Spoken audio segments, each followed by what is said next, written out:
Imaginas sentir este así? Sentir o benestar que dá a ser coherente cos teus valores? Imaginas facer xustiza histórica no teu propio nome?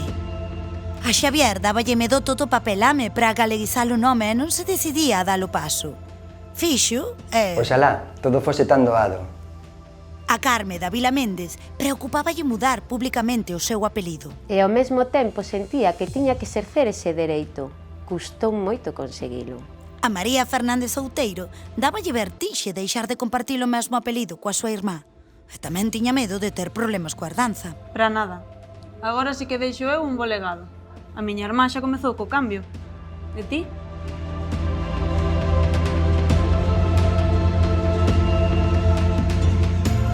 Imaginas formar parte dun movemento colectivo. Imagínaste, por fin, con nome e apelidos en galego. Pronúnciate. Agora é fácil.